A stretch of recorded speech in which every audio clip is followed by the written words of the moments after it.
Nandito po ang maglola. Kasama po ni Lola sa work. Si baby. Rihanna. Kumusta na? Oh, taba ka na. Hello. Hello. Kumusta? Inano ka ba ng nanay mo? Ha? Ninalaw ka ba? Oo, ninalaw. Botohan. Bumoto siya dito, nakamiss yun. Ano? Nag-forward siya kasi sabi niya, may sakit yung nanay niya sa puso. So, sila magkakapatid, kailangan magtulong-tulong, mag-ambag, tsaka may mag-aalaga. Kaya pumasok siya sa trabaho. Tapos, sabi naman, yung may panahon, tsaka may pera, nakasweldo, dadalaw, dadalhan ng panggatas. Oh, taba ka na. Ilan taon ka na? Ilan taon ka na? 3. Mag-aaral ka na next year. Diyan sa tabi ng sa daycare.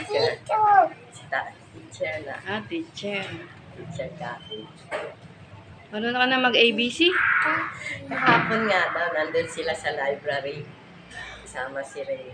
Bigla daw, sabi daw kita, Teacher Mecca, Dede ako, Dede. Sabi daw ng mga nandun yung na-test sa library. Ganapan Papa Dede. Dede. Tawa na sila sa Dede sa kanila. Dinala dito. Tapos na pinadede ko. May baon kaming lahat, tapos nagbabaon. Talaga siya, si tatay may trabaho. Oo. Yung papa. Saan daw si Papa? Asan si papa? Saan daw? Saan? Pasok. Pumasok. Trabaho.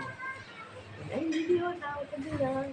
Away ko Bagong gupit si Kara. Ikaw naman, Ate Ellie, kumusta? Ito nga sana huwag matanggal. Kahit paano. Kakatulong din yung Sa pamilya. trabaho dito. Di ba? Hindi ka na kahit paano. Kaya asahan ka kahit konti. Barangay employee po kasi umaasa din. Si Ate Ray. Ito, may gift na naman ako sa'yo. Para tumaba ka na. Hawak mo. Say mo, thank you. Ano sasabihin? Thank you. Marami ka ng gatas. Papakabait ka. Saan sabihin? Opo. Opo.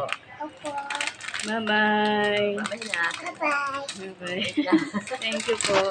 Salamat po. Maraming salamat. Subscribe my YouTube channel. Bye.